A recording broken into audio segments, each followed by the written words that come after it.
खास मुलाकात कार्यक्रम में आज हमारे साथ हैं वरिष्ठ भाजपा नेता ओम प्रकाश माथुर। माथुर साहब नमस्कार। नमस्कार। आज आप हमारे स्टूडियो में हैं और राजनीतिक रूप से आप बहुत सक्रिय रहे हैं। वर्षों तक आप भाजपा के संगठन मंत्री और प्रदेश अध्यक्ष रहे हैं। अब तो इस वर्ष चुनाव हैं, आपको क्या लगता है, क्या समीकरण है चुनावी दृष्टि से राजस्थान में भाजपा के? देखिए, पिछले 4-4.5 वर्षों के शासन को राजस्थान की जनता ने बहुत बारीकी से परखा है और देखा है। मेरा व्यक्तिगत ऐसा मानना है कि समाज जीवन का राजस्थान में कोई ऐसा अंग नहीं हो जो पिछले 4-4.5 वर्षों में इस चालू सरकार से प्रसन्न हो। हाँ, निश्चित रूप से इन पिछले 2-3 माह में उन्होंने कुछ ऐसे काम शुरू किए हैं जिससे जनता को एक तरह से चुनाव को ध्यान में रखते हुए कुछ लॉलीपॉप सी दिखे, लेकिन जनता भी खूब अच्छी तरह से समझ रही है। तो जनता राजस्थान की मन बना चुकी है। उसने पिछले 5 वर्ष भारतीय जनता पार्टी के शासन को भी देखा है। गांव के व्यक्ति ने सड़क मांगी, सड़क मिला, बिजली मांगी, बिजली मिली। तो इसलिए जनता मूड बना के बैठी है इस वर्तमान सरकार को उखाड़ के फेंकना और भारतीय जनता पार्टी के शासन को लाना। ये जो वसुंधरा जी स्वराज संकल्प यात्रा कर रही हैं, जगह जगह जा रही हैं, लोग इकट्ठे हो रहे हैं, आपको क्या लगता है कि चुनावी दृष्टि से क्या प्रभाव पड़ेगा इसका? देखिए, इसमें 2-3 फायदे हो रहे हैं। एक तो डायरेक्ट जनता से नेता का लाइव कांटेक्ट हो रहा है, एक। दूसरा, घूमते फिरते उनको भी पूरी विधानसभा का एक भौगोलिक और राजनीतिक दोनों चित्र उनके सामने आ रहा है। तो इसका लाभ कुल मिलाकर के आगामी चुनावी व्यूह रचना बनाने में बहुत बड़ा उपयोगी सिद्ध होने वाला है।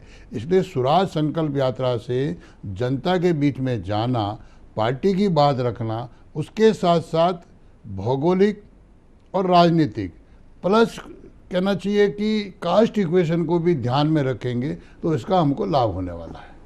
राजस्थान की राजनीति में जातीय समीकरणों का बहुत महत्व रहा है और अपनी भूमिका तो निभाएंगे अगले चुनाव में वो। आपको क्या लगता है कि जातीय संतुलन है भाजपा के पक्ष में? नहीं, निश्चित रूप से पिछले, मैं ये कहूँगा कि हमने ये शुरुआत की थी 1990 में, जब हमने जनता दल के 56 लोगों को लेकर के सरकार बनाई। उस समय भैरू सिंह जी मुख्यमंत्री बने थे और मैं उस समय महामंत्री संगठन था। और आपको ध्यान होगा कि हमने 1 साल में ही जनता दल में स्प्लिट किया और जनता दल डी नाम से 28 लोगों को लेकर के हमने सरकार बनाई। आपको ध्यान होगा जब 92 में सरकारें भंग हो गई, 93 में पूरे देश में हमारी 5 सरकारें थी, उसमें से सिर्फ राजस्थान रिपीट हुआ था, उसमें भी 5 सीटें कम रही थी। उसका मात्र ये कारण था कि हमने सोशल इक्वेशन को बहुत पूरी तरह से अपने साथ किया था। तो 1993 से आज भारतीय जनता पार्टी राजस्थान के प्रत्येक विधानसभा, टोटल 200 विधानसभाओं में सोशल इक्वेशन हमारे साथ है। हमारे पास हर जाति के नेता भी है और हर जाति में हमारे पार्टी के कार्यकर्ता भी है। और सबसे बड़ी बात आपको ध्यान होनी चाहिए कि 2008 के चुनाव से पहले मैंने राजस्थान के, उस समय शायद 42,000 के आसपास बूथ थे, प्रत्येक बूथ पर मैंने टीम खड़ी की थी। यहाँ जो अलग अलग समुदाय हैं उनकी अपनी राजनीति रही है, जैसे जाट समुदाय है, गुर्जर समुदाय है, राजपूत समुदाय है, वैश्य हैं, ब्राह्मण समुदाय हैं, ये अलग अलग जाति हैं, ओबीसी है और शेड्यूल कास्ट है और अल्पसंख्यक है।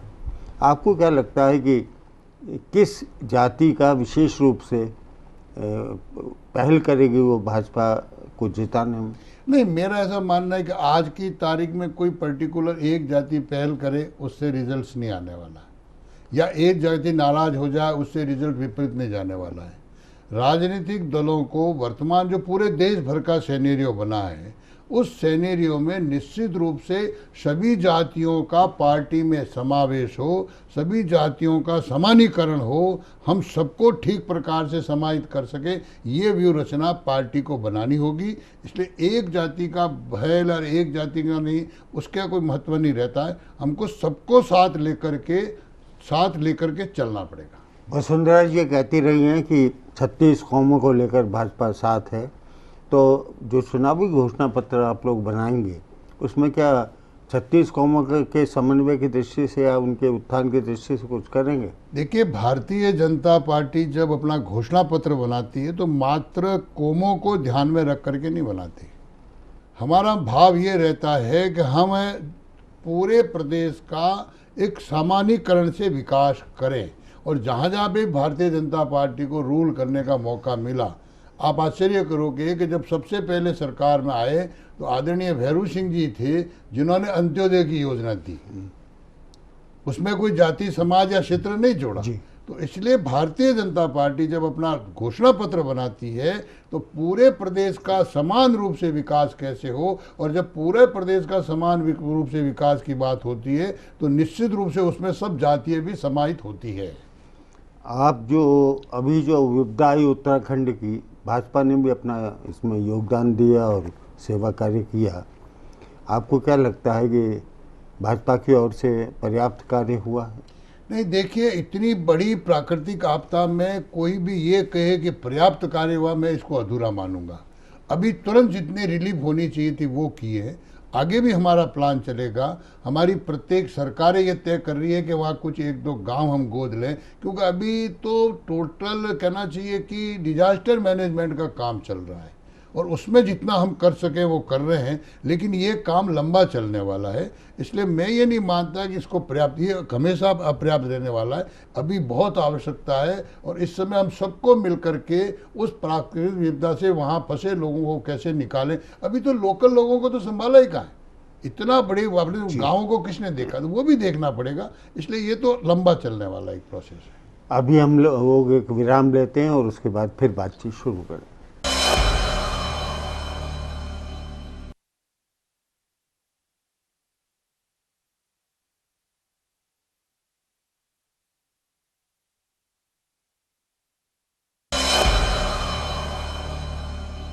माथुर साहब, सबसे बड़ा हथियार जो कांग्रेस के पास है भाजपा के खिलाफ वो है सांप्रदायिकता का, और फिर उसको दोहराया जा रहा है।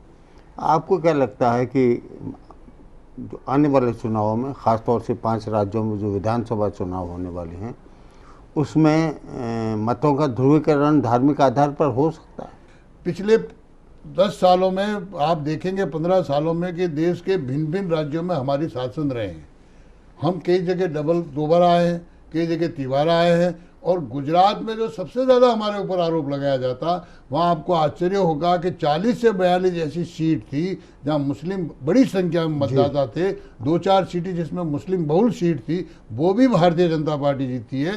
तो भारतीय जनता पार्टी ने सांप्रदायिकता का उत्तर अपनी जबान से न दे करके धरती पे लिख करके, चाहे वो छत्तीसगढ़ हो, चाहे वो मध्य प्रदेश हो, चाहे वो राजस्थान हो, और चाहे वो गुजरात हो, उसमें ये प्रत्यक्ष उदाहरण किया है और उन्होंने दिया है। वहाँ का वो जो सांप्रदाय कहने वाले लोग, उनको भी अब परेशानी हो रही है कि ये जो हमारे पास एक हथियार था वो भी हमारे हाथ से निकल चुका है। आप नरेंद्र मोदी के बहुत निकट रहे हैं। आपको क्या लगता है कि आने वाले राजस्थान के विधानसभा चुनाव में नरेंद्र मोदी कोई विशेष भूमिका निभाएंगे? मैं आपको एक बात कहना चाहता हूँ कि कोई किसी की भूमिका जब तक जनता स्वीकार नहीं करे, जब तक कोई अपनी भूमिका नहीं निभा सकता।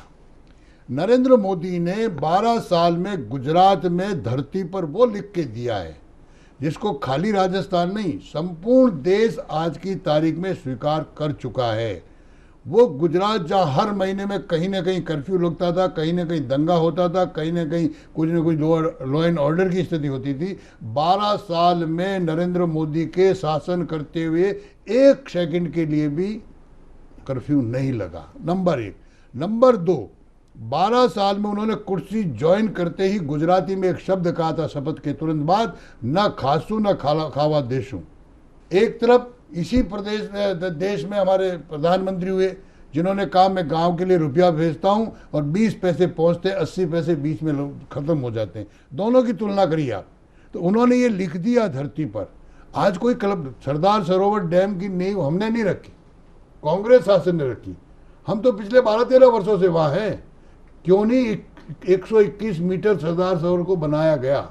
नरेंद्र मोदी ने आते ही संकल्प लिया कि मैं 121 मीटर बनाऊंगा, और उसी का परिणाम है कि आज कच्छ तक, और कच्छ ही नहीं, राजस्थान का सुदूर बेहड़ किनारे वाला इलाका सांचौर के क्षेत्र में भी आज उस नर्मदा के पानी से सिंचाई हो रही है।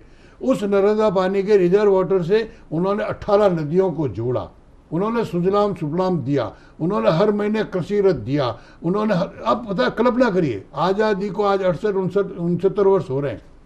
हिंदुस्तान में कोई भी ऐसा नेता पैदा हुआ क्या कि जिसको प्रतीक चिन्ह मिले और वो चिन्ह कार्यकर्ताओं में सार्वजनिक ऑक्शन करके वो जो राशि, मैं एक कार्यक्रम में था, 1 साल की शायद वो इकट्ठे प्रतीक चिन्ह थे, 17 करोड़ समथिंग राशि इकट्ठी हुई और वो राशि गरीब बच्चों के पढ़ाई में खर्च करता है। बहुत अच्छी बात। प्लानिंग उनका कन्या कॉलोनी का सरकारी काम, लेकिन एडिशनल और ये 18 करोड़ रुपए उन्होंने दिए। तो नरेंद्र मोदी आज राजस्थान नहीं, संपूर्ण देश के इस अंधियारे भरे वायुमंडल में से एक आशा की किरण आम मतदाता के मन में, आम नागरिक के मन में पैदा हुई है और इसका फायदा निश्चित रूप से राजस्थान में भी मिलेगा। अभी नहीं, 2008 के चुनाव में भी जहाँ जहाँ जो हमारी कुछ सीटें जीती है वहाँ का विधायक आज भी कहता है कि अगर लास्ट मेरी नरेंद्र मोदी की मीटिंग नहीं होती तो शायद मैं नहीं जीत पाता। और हम तो पड़ोसी हैं। इस समय जैसे अभी बनासकांठा में उपचुनाव हुआ, मैं था स्वयं वहाँ 2 महीने, हमारे राजस्थान के बहुत बड़ी मात्रा में कार्यकर्ताओं ने बनासकांठा में बहुत मेहनत की, जातिगत समीकरण के अनुसार भेजे हमने, और भी बारे हमारे एमपीज, एमएलए, एक्स एमएलए, जिला अध्यक्ष सारे वहाँ जा कर के बैठे और वो अब इधर आके भी बैठेंगे। तो नरेंद्र मोदी जी का भी इस आने वाले चुनाव में राजस्थान ही नहीं, मध्य प्रदेश में भी लाभ होगा, छत्तीसगढ़ में भी लाभ होगा, दिल्ली में भी लाभ होगा। और राजस्थान में ज़्यादा लाभ इसलिए होगा कि हम पड़ोसी राज्य हैं, हमारा बहुत बड़ा पूरा मारवाड़ और मेवाड़ ऐसा क्षेत्र है जो बिल्कुल एकदम से हमारी संस्कृति, हमारा रहन सहन, हमारा खान पान उनसे मिलता जुलता है, तो उसका हमें लाभ होने वाला है। और आपको क्या लगता है कि राष्ट्रीय राजनीति की दृष्टि से मोदी जी का क्या प्रभाव रहेगा आने वाले दिनों में? देखिए, ये राजनीतिक प्रश्न है।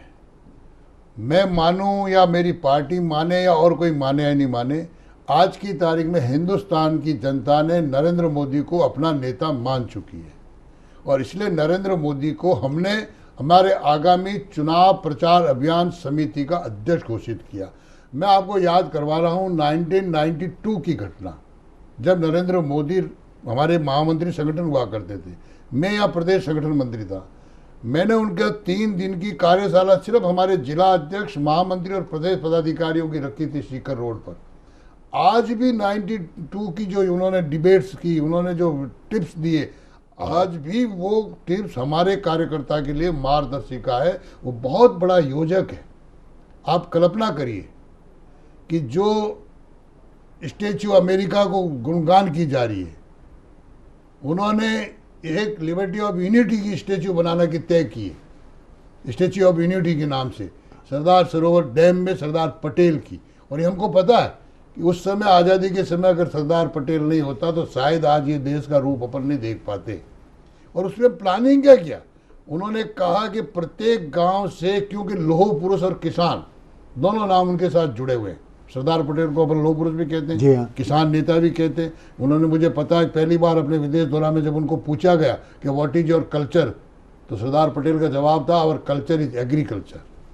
तो किसान और लौह पुरुष दोनों को जोड़ करके नरेंद्र मोदी ने आह्वान किया है कि हिंदुस्तान के 7 लाख गांवों से लोहा इकट्ठा करना। लोहा यानी कोई तलवार या तोप या एक साथ कोई टनो। उन्होंने कहा किसान ने काम में लिया हुआ छोटा सा औजार, चाहे वो दराती होगी, चाहे वो फावड़ी होगी, चाहे वो गैती होगी, चाहे वो खुरपी होगी, वो प्रत्येक गांव से इकट्ठा किया जाए और वो जो गांव गांव का लोहा है उस लोहे को भी गला करके वहाँ उस मूर्ति को बनाने में उपयोग किया जाए। तो ऐसा योजक और ऐसा कुशल संगठक और इन 12 सालों का कुशल प्रशासक, ये तीनों बातें मिलकर के नरेंद्र मोदी इस समय राष्ट्र की जनता ने उसको अपना नेता माना है।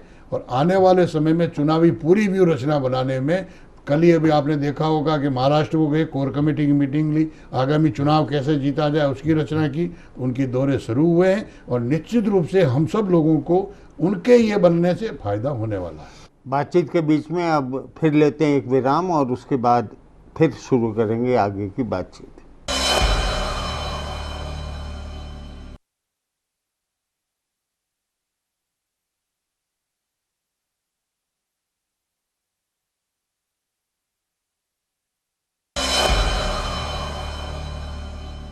माथुर साहब, आपने राजस्थान की राजनीति और राष्ट्रीय राजनीति के संदर्भ में कुछ बातें कही। अब एक आधारभूत प्रश्न है, मुख्यमंत्री यहाँ राजस्थान में अशोक गहलोत अनेक योजनाएं जिनमें लाभ भी हो रहा है, लोगों को चेक भी मिल रहे हैं और सब्सिडी भी मिल रही है, ऐसी अनेक योजनाओं के साथ जिनसे जनता सीधे प्रभावित हो रही है, उसे लगातार लागू कर रहे हैं। ये चुनावी वर्ष है, आपको क्या लगता है कि इन जनता के लिए लाभकारी योजनाएं जो सत्ताधारी दल कर रहा है, उसके बावजूद भी भाजपा राजस्थान में सत्ता में लौट सकती है? आपने बहुत अच्छा प्रश्न किया। अशोक गहलोत जी ये लागू करने से पहले मेरी बजट की घोषणाएं मैं लागू कर रहा हूं, एक वाक्य बोलते हैं। मैं उनसे पूछना चाहता हूं कि 4.5 साल तक आप गए कहां थे? आज आप लागू कर रहे हो तो अब तो चुनाव के 3 महीने रहे। मैं गहलोत जी से, मैं जनता से भी कहूंगा और आपके माध्यम से मुख्यमंत्री जी से भी कहूंगा, जनता से तो ये कहूंगा कि वो 4 साल का हिसाब मांगे। जो पेंशन आज 500 या 1500 जो भी दे रहे हो महीने से, वो मेरे 4 साल का पैसा दो। वो कहाँ गया? वो पैसा किस जगह चला गया? तो जो 4 साल तक मिलना चाहिए, जो रुपए किलो गेहूं था, तो 4 साल उसने जो महंगा गेहूं खरीदा है, क्या वो वापस पैसा देने वाले अशोक गहलोत जी? अगर बजट लागू कर रहे थे तो बजट में तो घोषणा पहले की थी, उस दिन से क्यों नहीं लागू कर रहे हो? इसलिए जनता भी इन चीज़ों को समझ रही है कि ये मात्र वंचिका है। और मेरा तो कहना है जनता से कि गहलोत जी दे रहे हैं तो खूब जम के ले, उसमें मना नहीं, पार्टी भी इसमें रोड़ा नहीं बढ़ना चाहिए, देना, क्या दिक्कत है? लेकिन पिछले 4 साल का हमारा बकाया भी तो दे गहलोत जी। वो 4 साल तक आपने क्यों खाया वो पैसा? वो कहाँ गया पैसा? किस जगह लगाया वो पैसा? किसकी सेवा में लगाया पैसा? कौन सी होटल बनाने में लगाया पैसा? कौन सा जमीन खरीदने में लगाया पैसा? क्योंकि पैसा तो था। और ये पैसा गहलोत जी कोई अपनी जेब से नहीं दे रहे, ये पैसा जनता का इकट्ठा किया हुआ पैसा जनता में दे रहे हैं। इसलिए एक खाली चुनाव के वक्त ही ये जनता क्यों याद आई, ये पेंशन क्यों याद आया, ये रुपये किलो गेहूं क्यों याद आया, ये साड़ी क्यों याद आई, ये कंबल क्यों याद आई, ये सारी चीजें 4 साल उनको क्यों नहीं याद आई?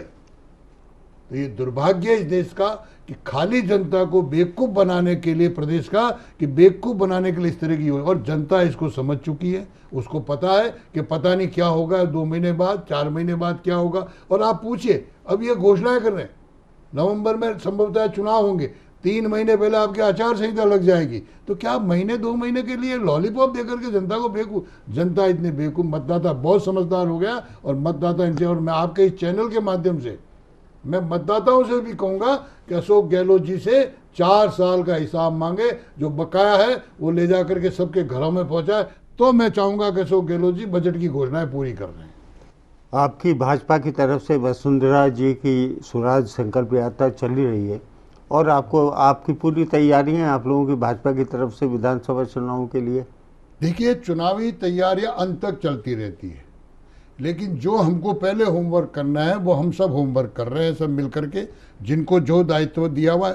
क्योंकि इस समय मेरे पास सीधा सीधा कोई दायित्व है नहीं राजस्थान का, तो मैं आपको उसमें बहुत प्रैक्टिकल नहीं बता सकता। लेकिन पार्टी समय समय पर मुझसे जो भी सलाह ली जाती है मैं देता भी हूँ। अभी मेरे पास गुजरात का काम है, मुझे गुजरात का आगामी 2014 या 13 जब भी लोकसभा हो, पूरे देश का हमको उस दृष्टि से मूव करना है। मेरी ज़्यादा समय वहाँ लग रहा है, समय और ताकत, एनर्जी सारी वहाँ लग रही है। लेकिन निश्चित रूप से राजस्थान भी चुनावी दृष्टि से पूरी तरह से तैयार है। ये कहा जाता रहा है कि भाजपा का शहरी क्षेत्रों में बहुत प्रभाव है, क्या राजस्थान के ग्रामीण क्षेत्रों में भी भाजपा के जनाधार में विस्तार हुआ है? नहीं, मैं इस बात को नहीं मानता। मैंने 2008 की भी घटना बताई, और क्योंकि मैं शायद पहला व्यक्ति हूँगा देश भर में जिसको लगातार 14 वर्ष तक संगठन का काम करने का मौका एक ही स्थान पर मिला, और यहीं से मैं प्रमोट होकर के दिल्ली गया, दिल्ली से मध्य प्रदेश, फिर गुजरात। मैं ये नहीं कहूँ, राजस्थान आज की तारीख में कोई पंचायत, कोई गांव, कोई ढाणी या कोई भी बूथ ऐसा नहीं है जहां भाजपा का कार्यकर्ता नहीं है।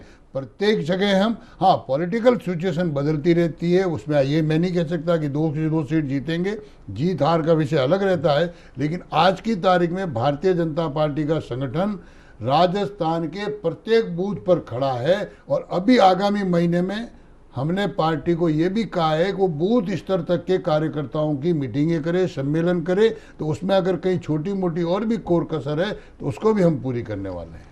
ये कहा जाता रहा है कि राजनीतिक दलों का अपना वोट बैंक होता है, अपने परंपरागत मत होते हैं। आपको क्या लगता है राजस्थान में भाजपा का ऐसा कोई परंपरागत वोट है? नहीं, देखिए, अगर पिछले पूरे देश भर का राजनीतिक सिनेरियो देखेंगे तो कोई भी पार्टी ये नहीं कह सकती कि ये वोट तो परमानेंट मेरे पास ही है। गुजरात में भी हम लगातार 3 चुनाव से जीत रहे हैं, लेकिन वहाँ पे भी नहीं कह सकते, कांग्रेस भी नहीं कह सकती, मेरे ख्याल से कहे तो बात अलग है। लेकिन वोट कई बार क्षेत्रीय गणित के आधार पर, कई बार उम्मीदवार के आधार पर, कई बार नेतृत्व के आधार पर, कई बार पार्टी के ऑर्गेनाइजेशन के आधार पर बदलते रहते हैं। इसलिए क्योंकि मुझे बहुत अच्छा अनुभव है, मैं मध्य प्रदेश का भी इंचार्ज रहा, मैं उत्तरांचल का भी इंचार्ज रहा, मैं कर्नाटका में भी कुछ समय रहा, मैं गुजरात भी लगातार देखता रहा।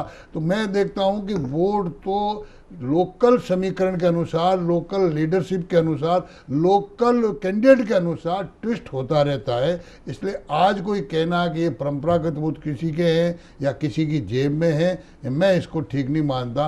वर्षों तक एससी को और अल्पसंख्यकों को कांग्रेस अपना मानती रही है, और पिछले चुनाव अगर आप देखोगे 2-3, तो कभी वो बसपा के साथ, कभी वो सपा के साथ, यानी ये सब समीकरणों के अनुसार बदलते रहते हैं।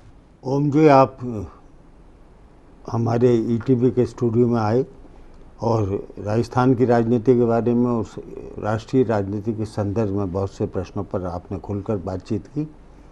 आपको हम आपके आभारी हैं। आपको धन्यवाद। बहुत बहुत धन्यवाद।